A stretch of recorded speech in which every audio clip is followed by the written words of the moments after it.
Hello दोस्तों, स्वागत है आपको मेरे चैनल जीना रानी ब्लॉग में। तो दोस्तों इस ब्लॉग में आप लोगों को मोटिवेशनल वीडियो, फाइनेंशियल वीडियो और बचत को लेके वीडियो बताई जाती है। इस चैनल में आप महिलाओं को प्रेरणा दी जाती है कि कैसे आप छोटी-छोटी बचत से बड़ी इनकम इकट्ठी कर सकते हैं, यानी कि छोटी बचत बड़ी इनकम। और बताया जाता है कि कैसे आप अपना लाइफ सरल बना सकते हो और आसान कर सकते हो। अगर आपकी लाइफ में कोई दिक्कत या प्रॉब्लम कुछ भी हो उससे आप कैसे बाहर निकल सकते हैं, यानी कि ये मोटिवेशनल चैनल है और फाइनेंस के ऊपर ये चैनल है।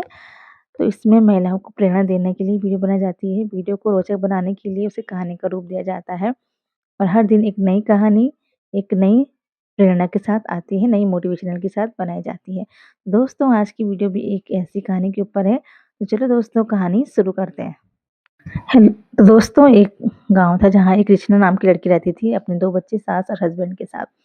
तो दोस्तों कृष्णा के साथ एक ऐसे आदमी के साथ हो जाती है जो कि दिन-रात नशे में धुत रहता है, पर कृष्णा कोई चीज़ मालूम नहीं होती है शादी से पहले। पर जब शादी के बाद वो वहाँ घर आती है, उसे वो देखती है कि उसका हस्बैंड दिन-रात नशे में धुत रहता है, तो उसे समझ में नहीं आता कि अब वो क्या करे। वो उसे छोड़ भी नहीं पाती है और वहाँ से कहीं बाहर जा भी नहीं पाती है। घर के अंदर ही कैद हो जाती है। शादी के 1-2 साल तक बहुत अफ़सोस करते हैं कि भगवान ने उसकी ज़िंदगी बर्बाद कर दी है और उसका नसीब इतना बेकार था कि उसे ऐसा बेवड़ा पति यानी कि नशे वाला पति मिला। वो उसे बहुत समझाती है, उसे सुधारने की बहुत कोशिश करती है। वो सोचती है कि सुधर जाएगा, सुधर जाएगा। दिन भर वो दारू पीता, शाम को घर आता, उसे मारता-पीटता, ये सब चलता रहता। तो 1-2 साल तक वो बहुत बर्दाश्त करती है, उसे लगता है कि सुधर जाएगा, सुधर जाएगा। वो उसे बहुत कोशिश भी करती है सुधारने की, समझाने की, पर वो नहीं समझता। तो जब 2-3 साल हो जाते हैं, उसके 2 बच्चे हो जाते हैं, तो उसे लगता है कि शायद अब ये समझ जाए कि अब तो ज़िम्मेदारी आ गई है और अब ये सुधर जाए। पर वो फिर भी नहीं सुधरता। कहते हैं ना कि कुत्ते की पूँछ कभी सीधी नहीं हो सकती है, तो उसी तरह उसका हस्बैंड था। उसने कितनी कोशिश भी की पर वो कभी सुधरा नहीं। तो बाद में उसे लगता है कि ये ज़िंदगी तो अब बर्बाद हो चुकी है, अब जी के कोई फ़ायदा नहीं है। अब वो रात को घर से बाहर निकलती है और सुसाइड करने का सोचती है कि आज मैं सुसाइड कर लूँगी और घर नहीं आऊँगी। तो जब वो घर से बाहर जाती है तो बहुत सोचती है कि मैं सुसाइड कर लूँ, पर फिर उसे याद आता है कि उसके 2 बच्चे हैं जो अभी बहुत छोटे हैं, उनको उसकी ज़रूरत है। वो चली जाएगी तो वो दूसरी वाइफ़ लेके आ जाएगा पर उसके बच्चों को माँ ने दोबारा नहीं मिलेगी। ये सोच के वापस आ जाती है। जब वो घर वापस आते हैं अपनी सास को बहुत बोलती है, सुनाती है कि आपने हमारी ज़िंदगी बर्बाद की। आपका जब बेटा ऐसा था आपने मेरी शादी क्यों करवाई? तो उसकी सास कहती है कि मैंने भी उसे बहुत कोशिश की है सुधारने की, ये सुधरा नहीं है। अब जब तू भी नहीं सुधर पाई तो मैं तुझे कुछ नहीं कहूँगी, तुझे जो सही लगे तू वो कर सकती है। फिर वो पूरी रात सोचती है कि आखिर मैं ऐसा क्या करूँ जिससे सुधर जाए या फिर अपना कैसे घर का खर्चा चलाऊँ क्योंकि वो दिन भर दारू पीता था, तो घर का खर्चा चलाना बहुत मुश्किल था।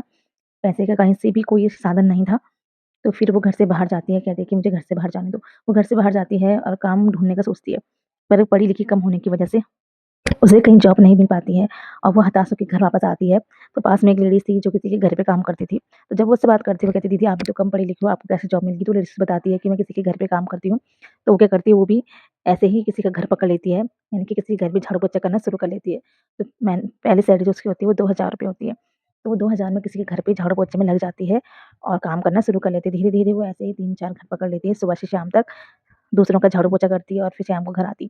और फिर भी इतनी दुखी और वो धीरे-धीरे थोड़ा बहुत पैसे सेव करने लग जाती है, यानी कि बचत करना शुरू कर लेती है। वो सोचती है कि अगर महीने का ₹100 भी जमा कर लूँगी तो बाद में बच्चों के बहुत काम आएगा। और वो धीरे-धीरे पैसे सेव करके बच्चों को स्कूल में डालती है, उन्हें पढ़ाना-लिखाना शुरू कर देती है। तो दोस्तों उसे मालूम होता है कि बच्चों को पढ़ाना-लिखाना, बच्चों की सारी ज़िम्मेदारी उसके ऊपर है।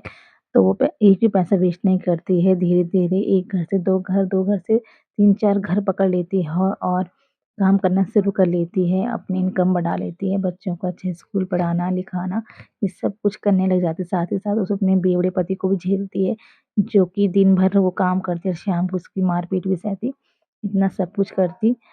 पर कहते हैं ना कि भगवान ने दिए रहते हैं, धीरे-धीरे ये सब होता है और उसके बच्चे बड़े हो जाते हैं। और दोस्तों जब बच्चे बड़े होते हैं तो उसको पैसे की बहुत ज़रूरत पड़ जाती है बच्चों की शादी करवाने के लिए, पढ़ाई के लिए, लिखाई के लिए। जो उसने बचत की होती है महीने की ₹100 वाली वो उसकी बहुत काम आती है। कहते हैं ना कि छोटी बचत बहुत महत्वपूर्ण बनती है, तो वो बचत जो उसके पास रहती है उससे वो अपनी लड़की की शादी करवा लेती है। और जो उसका लड़का होता है वो जॉब लग जाता है अपनी मेहनत से, तो कहते हैं ना कि भगवान के घर देर है अंधेर नहीं है। उसकी लाइफ में खुशियाँ आ जाती है, उसके बच्चे अपने पापा को जो नशा मुक्त केंद्र होता है वहाँ भेज देते हैं।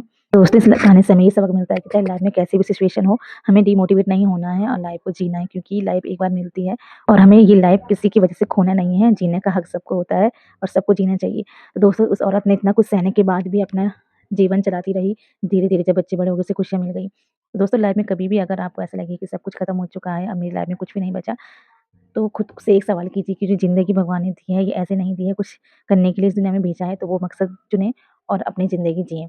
कभी भी डिमोटिवेट ना हो। तो दोस्तों ये प्रेरणादायक कहानी थी, यानी एक मोटिवेशनल वीडियो है उन औरतों के लिए जो घर से प्रेरित है और उनको लगता है कि लाइफ में अब कुछ नहीं बचा है। तो दोस्तों आपको ये कहानी कैसी लगी ये मुझे कमेंट करके ज़रूर बताएँ। अब मिलूँगी आपको एक नई कहानी में, एक नई वीडियो के साथ, नई जानकारी के साथ, जिसमें मैं आप लोग को बताऊँगी कि कैसे आप कर्ज़े से बाहर निकल सकते हो भी आसान तरीके से। तो आई होप कि आपको वीडियो अच्छी लगी होगी। चैनल को लाइक एवं सब्सक्राइब ज़रूर करें। मैं मिलती हूँ दोस्तों आपको अगली वीडियो में। नमस्ते, टेक केयर।